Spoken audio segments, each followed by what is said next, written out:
కడప నగరం రామాంజనేయపురం జర్నలిస్ట్ కాలనీలో కాలువను ఆక్రమించి లేఅవుట్ వేసిన బాలాజీ డెవలపర్స్ యాజమాన్యంపై చర్యలు తీసుకోవాలని అఖిలపక్ష రాజకీయ పార్టీల ప్రజా సంఘాల నేతలు డిమాండ్ చేశారు. కడప ప్రజాభవన్లో అఖిలపక్ష పార్టీల ప్రజా సంఘాల నేతలు జిల్లా జాయింట్ కలెక్టర్కు వినతిపత్రం అందజేశారు. సందర్భంగా అఖిలపక్ష నాయకులు మాట్లాడుతూ బాలాజీ డెవలపర్స్ యాజమాన్యం సర్వే నంబర్ 424/4Cలో అనాదిగా ఉన్న వంక కాలువను మూసేసి లేఅవుట్ వేశారన్నారు.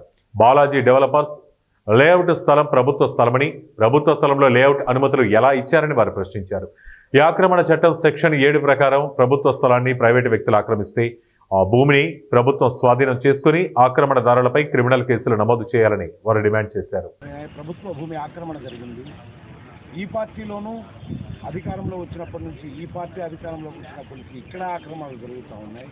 ఎక్కడైనా ప్రజలకు చెందాల్సిన ప్రభుత్వ భూములను బాలాజీ డెవలపర్స్ పేరుతో ఆక్రమిస్తూ ఉంటే ఎమ్మెల్యే గారు పోయి పగలగొట్టిస్తున్నారు కొంత కాలువ కోసం.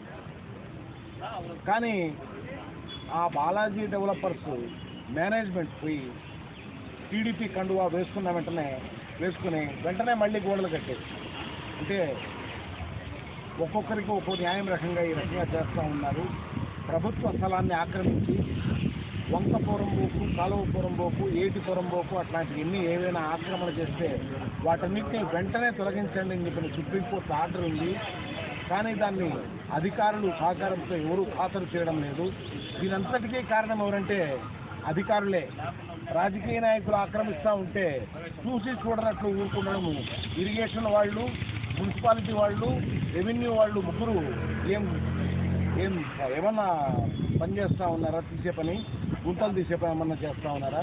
అందుకని చెప్పని ఈ ముగ్గురు డిపార్ట్మెంట్లలో కారణమైన వాళ్ళను వెంటనే అరెస్ట్ చేయాలని, అదేవిధంగా డిస్కస్ చేయాలని చెప్పని అఖిలపక్ష కమిటీగా మేము డిమాండ్ చేస్తాము.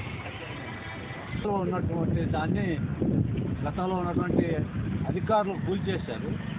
కూల్చేసినటువంటి కాలువని మళ్ళీ యాజమాన్యం తీసి గోడని కూల్చేశారు. ఇది చాలా దుర్మార్గమైనటువంటి విషయం.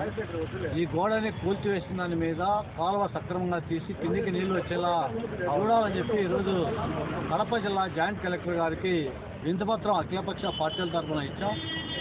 మేడం గారు సమస్య పరిష్కారానికి ప్రయత్నం చేస్తామని చెప్పారు. ఎందుకంటే ఈ కాలువ కూడిక వల్ల పైన ప్రాంతంలో ఉన్నటువంటి మహిళా పాలిటెక్నిక్ కానీ, అటుపక్క ఉన్నటువంటి ఆర్సీఎం చర్చి కానీ, అటుపక్క ఉన్నటువంటి సెంట్రల్ జైలు కానీ, లేకపోతే వైఎస్ఆర్ నగర్ కానీ, ఆ ప్రాంతంలో ఉన్నటువంటి పోలీస్ క్వార్టర్స్లోకి నీళ్లు ఇళ్లలోకి వెళ్ళేటువంటి పరిస్థితి కనిపిస్తూ ఉంది. దీని కారణంగా అక్కడ ఉన్నటువంటి ప్రజలు తీవ్ర ఇబ్బందులు పడతారు. అందుకోసం తక్షణ